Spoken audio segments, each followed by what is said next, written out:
Chelsea aren't losing games.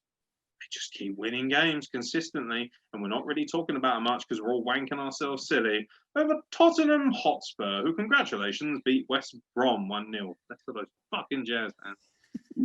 Oh, Jazz hands Jay strikes again. So yeah, Tottenham beat West Brom 1-0. What an achievement. This was one-way traffic. Tottenham were obviously going to win this game. West Brom, though, to be fair, had 2 or 3 really good chances. They had a point-blank header that was missed.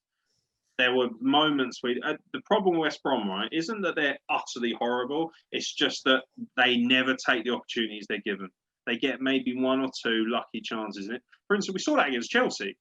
When they had chances, because Chelsea were all over them, right? They got a 3-3 draw because when they had 3 opportunities, they took them all. They were ruthless. And if they were ruthless, I think they'd be okay. But they're not. They're so inconsistent. They're really strong. I mean, you lost to Fulham, mate. Come on. It's game over. You lose to Fulham, you got no chance, I'm afraid.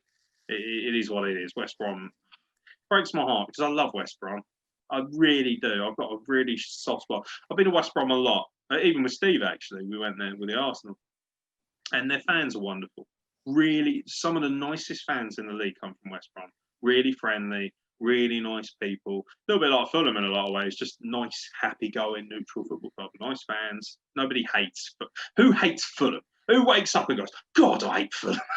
No, we hate Lookman, the penalty taker, but we don't hate Fulham. It's the same with West Brom. If you hate West Brom, well, you must fucking be a Wolves fan or a Birmingham fan because you're next door to a black country and all that. But West Brom is West Brom, and their fans are nice people. Also, you get a lovely pork and Bramley apple bap outside West Brom. They got a nice little food truck. They give you a big old fucking baked bat, and they put in pulled pork and Bramley apple sauce. £2.50. Lovely. Very nice. And to be honest, anyone who knows football food is fucking terrible. They're best of size. Most of it's awful. Burgers that literally are about 2% meat. Most of it is just like fucking a camel's toenail or some shit like that in a piece of bread that looks like it was made in a cardboard factory. Like, it's normally horrible. But every now and then you go to a football club and they got something blind. By the way, right, Wolfsburg, yeah, you get fried shrimp at Wolfsburg in Germany. Fried shrimp. We should have a little podcast dedicated to football food. Apparently, Kidham is a banging curry and pie. Yeah. I remember having a curry at Fulham, actually. That's actually all right. Yeah. Nice curry, right? But yeah, Tottenham beat them 1-0.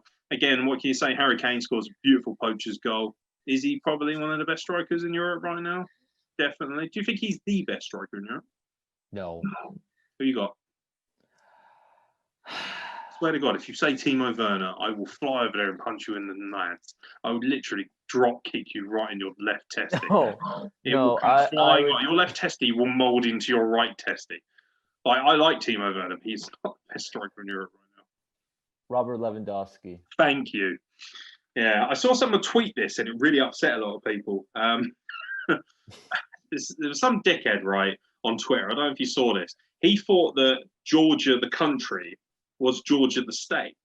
And so he wanted to know why Georgia, the country, which only has 3.7 million as a population, somehow was able to accumulate 5 million votes in the American elections. At which point, someone pointed out to him, you do realise that Georgia is a country in Asia, which may be large because it's on the border of Eurasia, but it's actually classified as Europe. So that's wrong too. So fuck off to all those people as well. They can't look at a fucking atlas properly. Wikipedia tells me everything. No, it doesn't. A map does, you sweaty little cunt. That's what it does. But ultimately, this geezer is. So what he tried to do was damage control. So after this, right, he was getting annihilated by so many people, obviously. Even fucking Jim Cornette was angry at him. That's how bad it was. So he puts up this tweet and he goes, yeah, well, Robert Lewandowski's better than Harry Kane. I was like, are you what? You're an American MAGA supporter. You're talking about Robert Lewandowski and Harry Kane. Very weird. But I saw it and that triggered people as well. And all these Tottenham fans were like, how dare you Yankees scum. I was just laughing my head off. Well, the whole thing was hilarious. But it did get me thinking. I think Lewandowski is not by too much, but I think he's got a smidgen better than Kane. I think he's a better poacher and he's also done it at a higher level in the Champions League. And he's a Champions League winner, which Harry Kane is not. Ha ha ha. See, to me, Harry Kane. Kane and Son. Son missed an absolute sitter in this game. Had a day off. Yeah, but you see, Kane has his moments where he'll shoot, and he'll just flutter away. He'll Or shoot he'll and then he'll flutter overshoot away. it. What is this, a Disney fucking cartoon? What are you on about? This is why Like- Americans don't take. This is why Americans should not be allowed to talk about football. Fuck off. He takes a shot and he flutters away, man. What, like a butterfly? Bye, Harry. He just flies away. What a wonderful day it was. Kane what I'm scored his goal saying against is- West Brom and then he flew away into the sun with all the other pixies.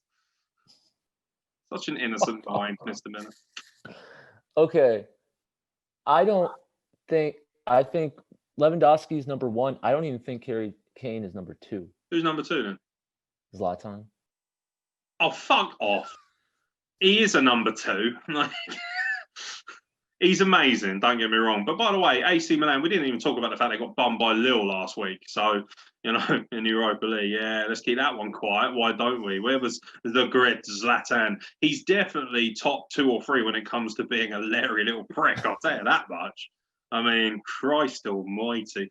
To be fair, you can't argue with the level of quality he's had over his career, no question. But I would put Harry Kane in probably second behind Lewandowski if I had a choice. You're a Chelsea fan, and I'm getting a scent of like anti-Spurs coming off of you. No, I have no problem with Harry Kane. I'm pro England.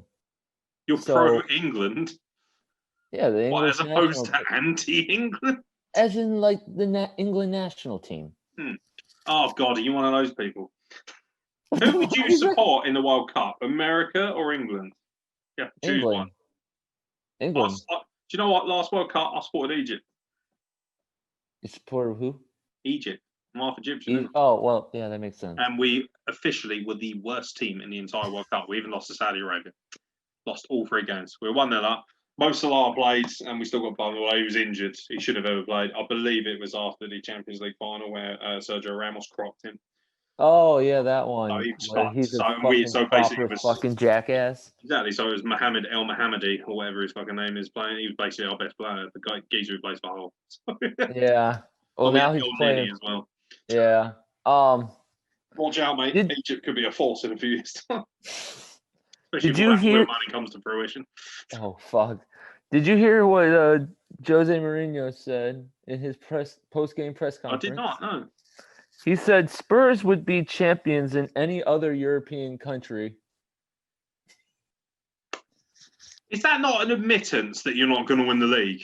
It's almost like saying, yeah, we're fucking great. Like, we win League 1 at a canter. League 1. Like, what? Like, do you know what? I've seen this from him because I've heard him earlier in the season. He was saying, like, remember, he had a press conference after they, I think it was when they drew with Newcastle. It was like ludicrous handball.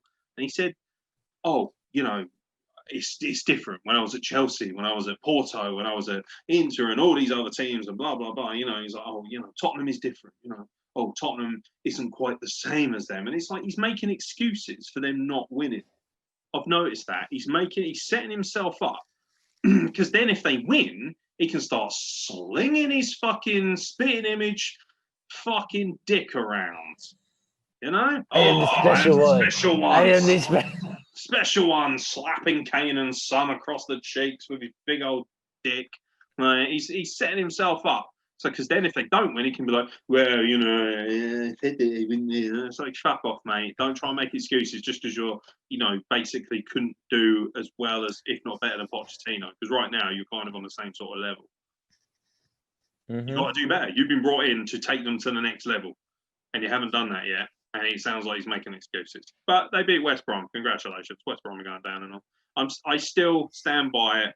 I think it's going to be, however, as bad as West Brom are, I've still got Burnley, Sheffield United, and Fulham going down. However, Burnley might sneak their way out of it for this, right? West Brom are desperate to fuck it up for the rest of us.